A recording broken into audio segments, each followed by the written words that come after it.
All of us at some specific time in the past stood facing each other and made vows for the rest of our lives.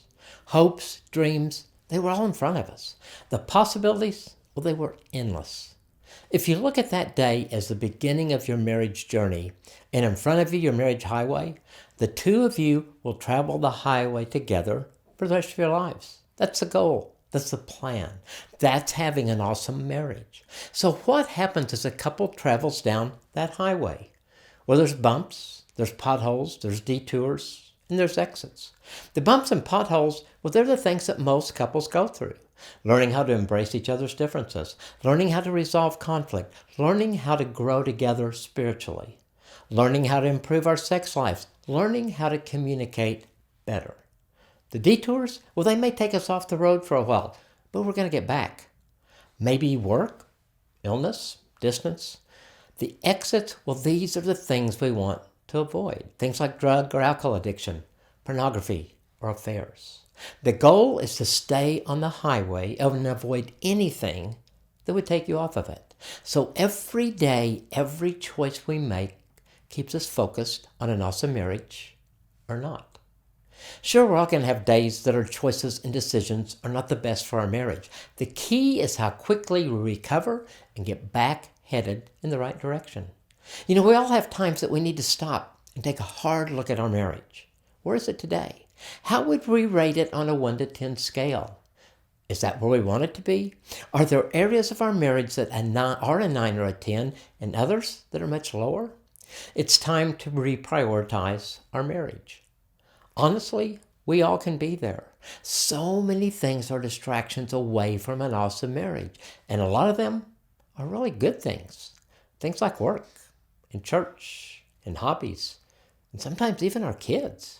We seem to reorder our priorities, and when we do that, marriage gets moved down the list. God's plan is Him first and our spouse second. Think about that for a minute. In my marriage, if I'm putting God first, who would God have me put second other than Nancy? The answer is no one or no thing. So today let's look at reprioritizing our marriage by focusing on these 3 areas: communication, finances, and sex.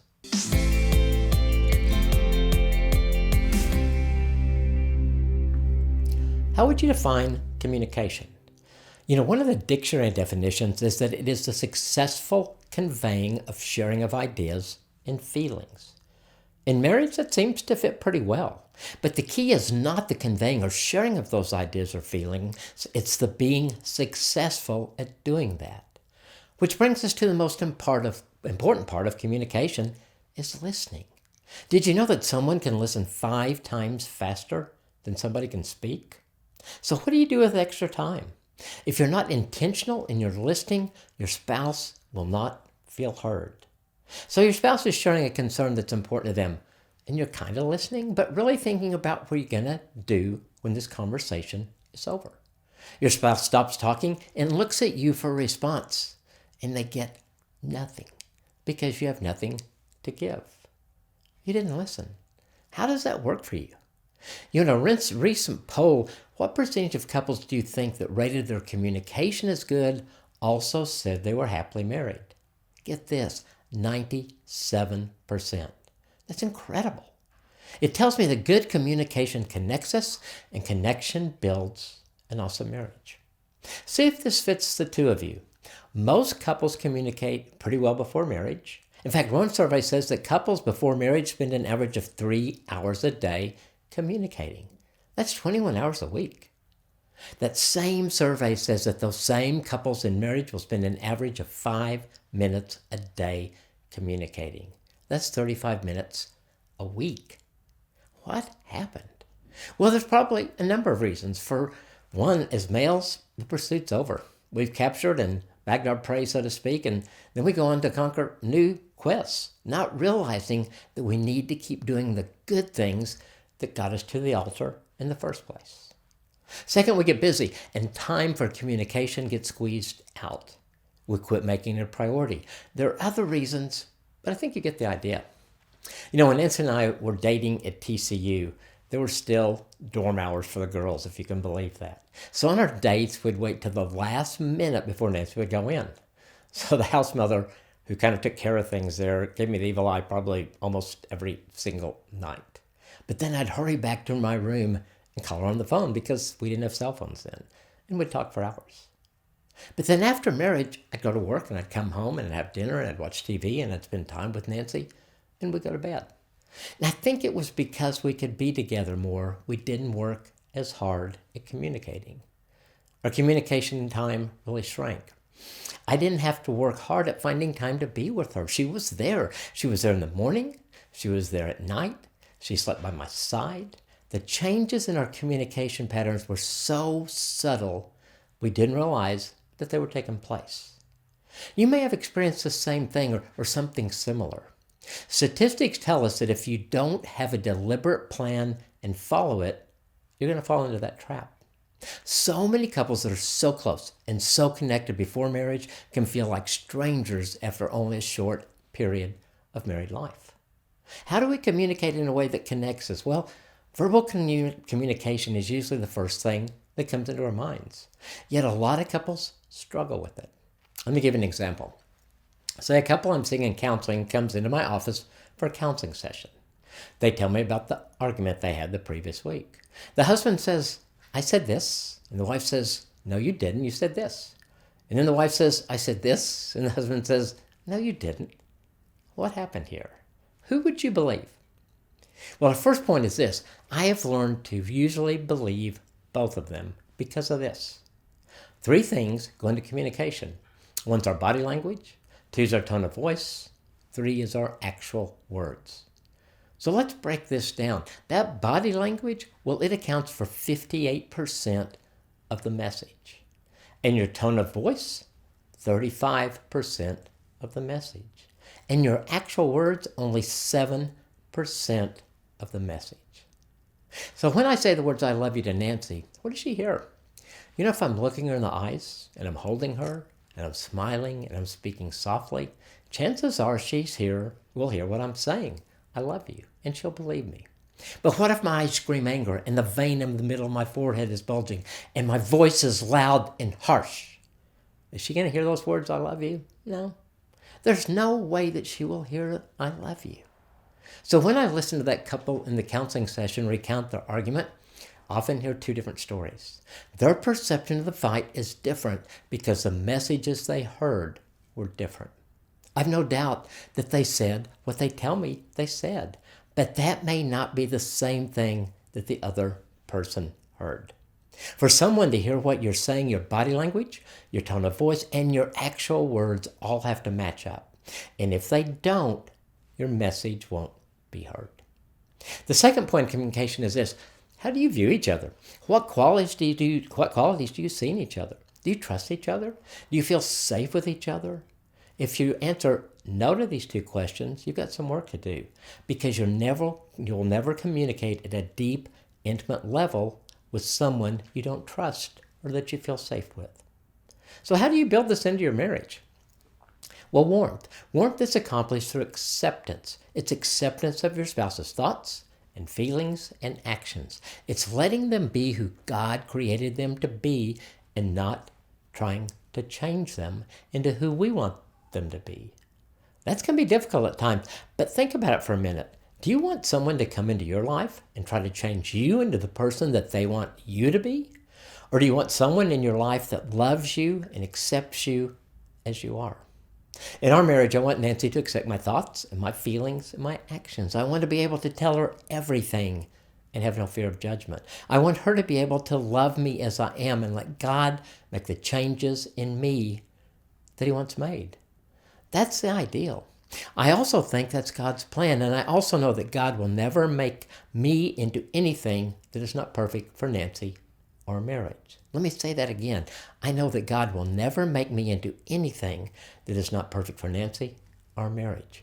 God values marriage way too much. He wants our marriages to succeed and to be fulfilling.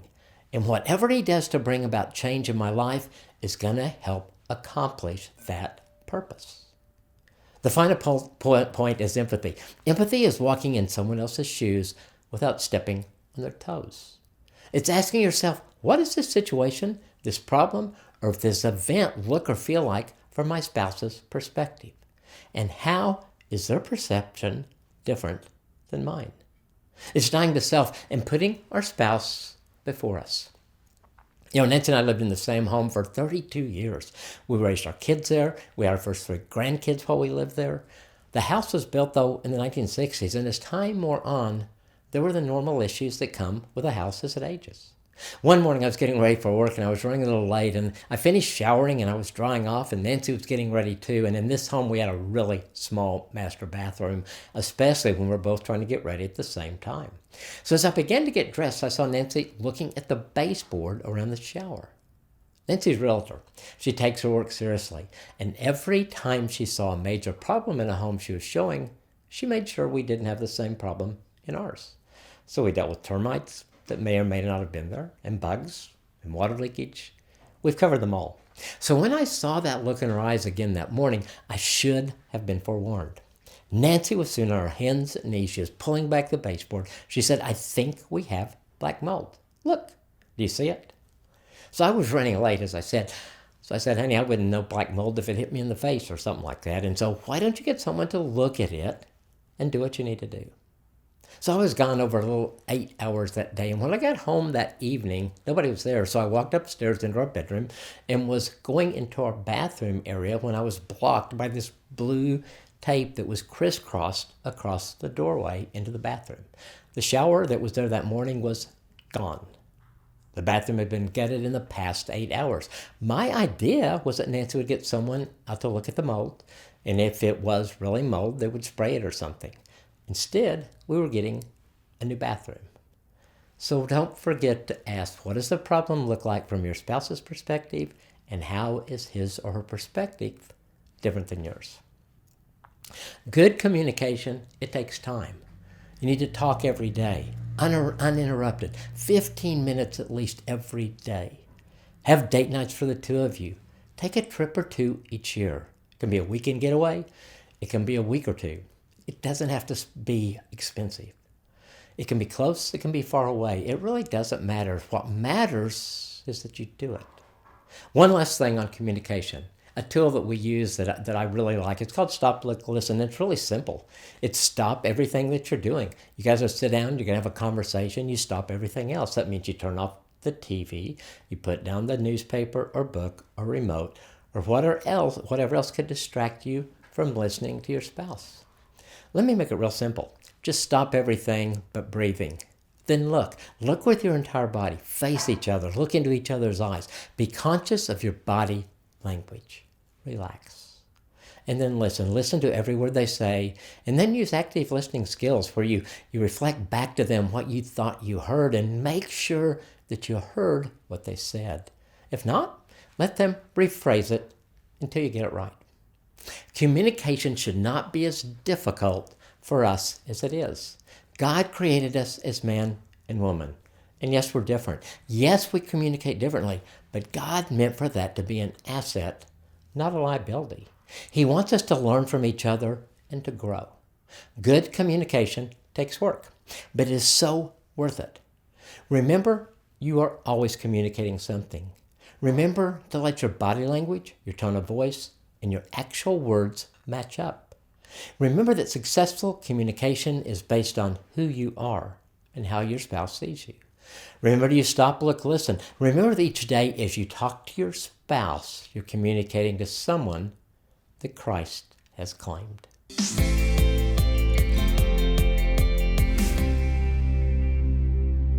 Let's talk about finances. Every top 10 list of the most common problems in marriage is finances. In fact, it's usually at the top or close to the top of the list. Money is also the most mentioned topic in the New Testament. Does that surprise you? What it tells me is that God had a pretty good idea we're going to have problems with money. I don't think I know of a single person who's not had a problem with money at some time in their life. Most of us, we think we have too little. Yet I've counseled people who had problems because they had too much money. I know. You'd like to give that too much money thing a try and see if you could make it work. Me too. So does God have a plan for your finances? Well, if he does, Are you interested? Because it might require change. It definitely will require trust. But the bottom line is God's plan will work. No matter how much money you have or don't have, it will work. It'll work today and tomorrow and next year. And if you try God's plan for 6 months and don't agree that your life is better, I would be shocked. It will work. I know many of you will see this as a big risk. It's hard to let go of the control of our money. Most of you can at least cuddle up to God's plan for roles, communication, sex, but finances? Can we cuddle up to that plan too? One of the keys for us financially is embracing the concept of financial oneness. Our life experiences can shape the way we look at money. Yet God's plan for your marriage is not for two people to live as separate entities doing business under one roof. God's about oneness and trust for your marriage. It's a we frame of mind. Look at it this way. All that we really have is from God, isn't it? I mean, who really owns all the cattle on all the hills, the fish in the sea, and everything else in creation? God's the owner. Everything is His, and He entrusts it to us, and then He asks us to be good stewards with what He's given us. We're His managers, and when a husband and wife come together under this principle, it totally changes their perspective on money. It takes out greed, it takes out selfishness, it puts money in perspective that God wants us to put it. Our marriages are a partnership with God, and the money He gives us allows us to care for our needs and many of our wants. He also allows us to serve Him. Money becomes a means to an end. It's never the end. It's never the goal. It simply helps us get there. So if you're not one in your finances today, what's standing in your way? If there's an obstacle, now's the time to identify it. If the obstacle is between you and God, now's the time to lay it at His feet and let Him help you with it. If the obstacle is between you and your spouse, now's the time to get it on the table. We've talked about the importance of communication. Finances is a great place to start and also to use stop, look, listen. You know, money can take the place of God in our lives, and when it does, everything gets out of sync. The bigger house, the new car, the right clothes, all these things money can buy can take first place in our priorities. They crowd God out, and even though our lives may look good on the outside, we begin to die on the inside.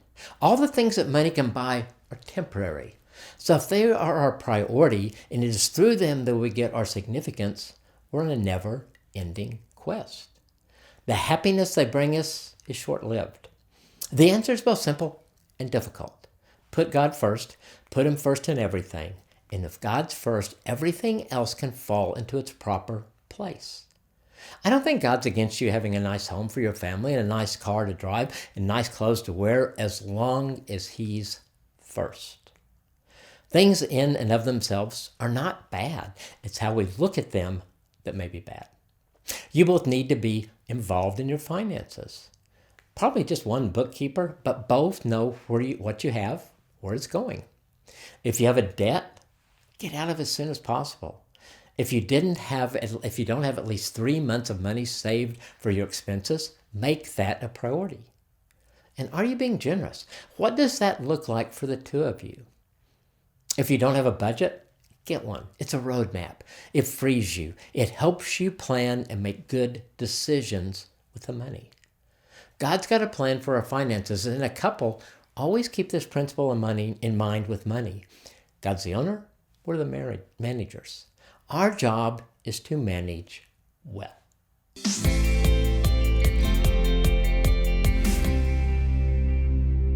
So let's talk about sex. Where did you first learn about sex? From your parents, your friends, school, church? What messages did you get about sex while you were growing up? What did your life experiences tell you about sex? What do you look forward to in your sexual relationship in marriage? And how would you rate your sexual relationship today in your marriage? So let's look at these questions. Well, those first 3 questions deal with how we look at sex and the sexual baggage that we can bring into marriage. They were, where did you first learn about sex? What messages did you get about sex while growing up? And what did your life experiences tell you about sex? Very few, if any of us, were taught about God's plan for sex. His plan is not that sex is wrong or dirty. On the contrary, sex is a gift from God and designed for marriage. So what we see in the movies, on TV, or other screens isn't God's plan. What we were told about sex by peers probably wasn't God's plan. The void of information from the church and from many people, from their parents, wasn't God's plan either. Then if there were bad sexual experiences or abuse, God's plan was shrouded in darkness. All of us brought some sexual baggage into marriage. The way you look at those three questions probably has a profound effect on the last two questions. What did you look forward to as far as sex in your marriage, and how do you rate your sex life today? So if we don't deal with our sexual baggage, it's going to limit our married sex life. So if there's something in this area you haven't dealt with, I urge you to. God's got answers for you. There are great Christian counselors to help you. You'll never regret taking that step. Some people think God's a prude. He is not. Evidence. Song of Solomon, chapter 4, verse 5 through 7. Your two breasts are like fawns, twin fawns of a gazelle, that browse among the lilies, until the day breaks and the shadows flee. I will go to the mountain of myrrh, and to the hill of incense. All beautiful you are, my darling. There's no flaw in you. So in case you missed it, this guy's talking about his wife's breast and saying that he will enjoy her and him all night until day breaks. He sees her body as flawless. This is a very erotic passage. Guess what? It's in the Bible. Do you know that the way men and women look at sex is different? Of course you knew that. You're married. Sex in the movies is not sex in marriage. As men, we're more physiological than women. We're very visual. We usually get excited easier and more quickly than the women in our lives. It's not rocket science. Women are romantic if the relationship is good, if she feels loved, she feels cared for, she feels protected. She's going to be more sexually inclined. God made us different as male and female. And there's a reason why we're different in our sexuality. It not only makes it more interesting, it also adds a depth to the sexual relationship that is different from the rest of the creatures God created.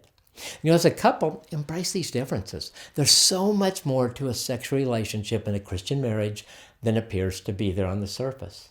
The differences are evident in the way we look at what we want in sex. For men, we want sex. It's our greatest satisfaction in the sexual relationship, though, depends on our wives. A man doesn't want a body to perform on. He wants a wife that is physically responsive to him. Men ask two questions about the sexual relationship with their wife. Is my wife drawn to me because of how I perform sexually? And do I give my wife pleasure? A husband's real fulfillment comes from the pleasure he senses his wife receives from him.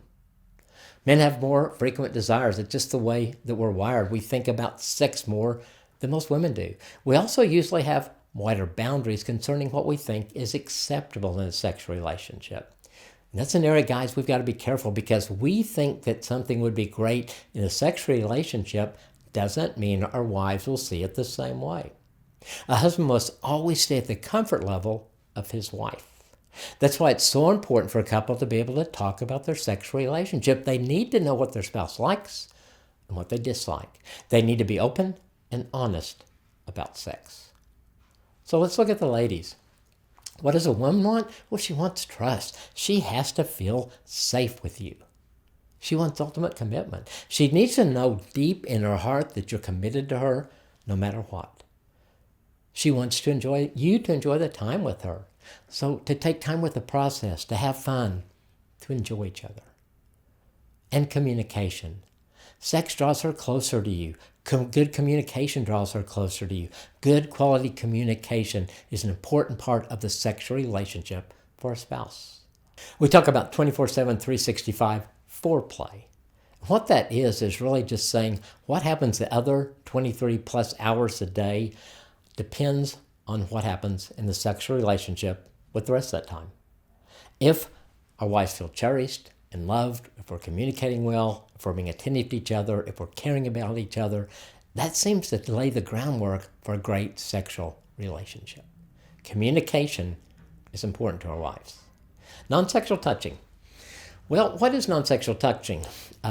you may ask, or guys ask. It's holding hands, it's cuddling, it's putting your arm around her, it's giving her a hug while keeping your hands around her waist. Being married doesn't entitle a husband to grope his wife wherever and whenever he wants. Grabbing her rear end as you walk through the shopping center parking lot heading into the discount store is usually not a good idea. Non-sexual touching is difficult for guys. And a lot of guys seem to think that that's what they had to do before marriage, but not in marriage. Non-sexual touching bonds you together. It is intimate. Don't miss it. Okay, let's talk about improving sexual intimacy. Suggestions for the guys. Okay, guys, be romantic. Romance comes easier for some of us than others. If you had it modeled for you, it probably comes easier. But who's the expert on romance in your marriage? Your spouse. So ask her.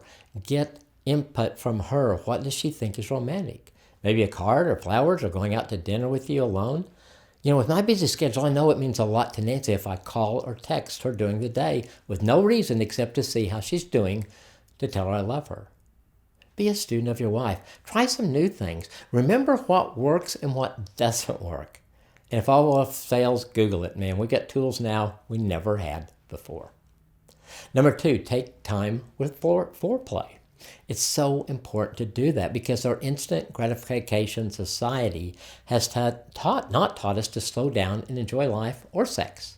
You know, over the course of marriage, couples have sex in a number of different ways at different times, and both quickly and slowly. Foreplay gives you time to prepare for the act of intercourse. It piques the senses. It readies you for a great sexual experience. Take the time to enjoy each other. Number 3, make yourself sexy.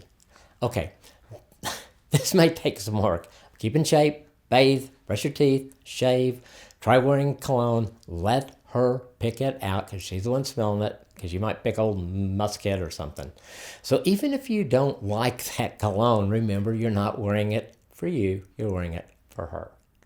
Even though our wives is not as visual as we are, they like us to look nice and they like us to smell nice.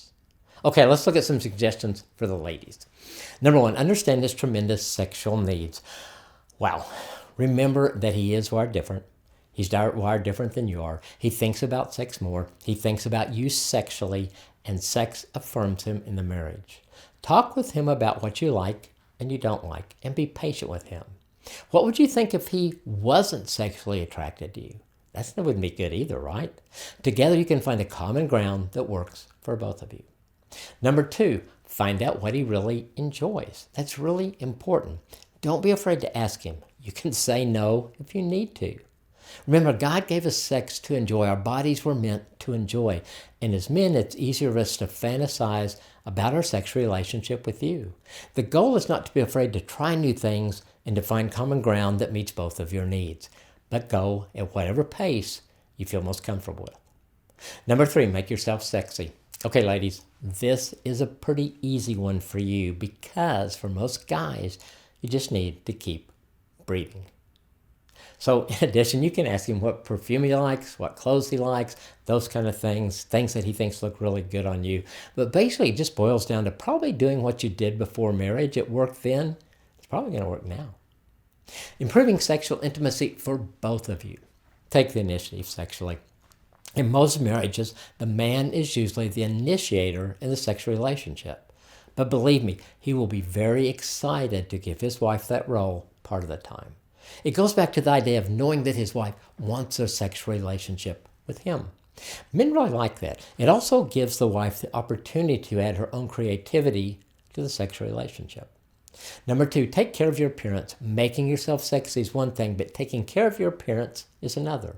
Don't take each other for granted. Take the same care as you prepare to go out on a date that you did before marriage. You don't have to look like you just stepped out of the pages of a fashion magazine, but be conscious of how you look and what you wear. Number 3, take time to enjoy the sexual experience. It's easy to get in sexual ruts. That means 10 minutes in the evening after you're both in bed or Saturday night after a date. That's not bad, but make an effort to give yourself more time to enjoy the sexual experience.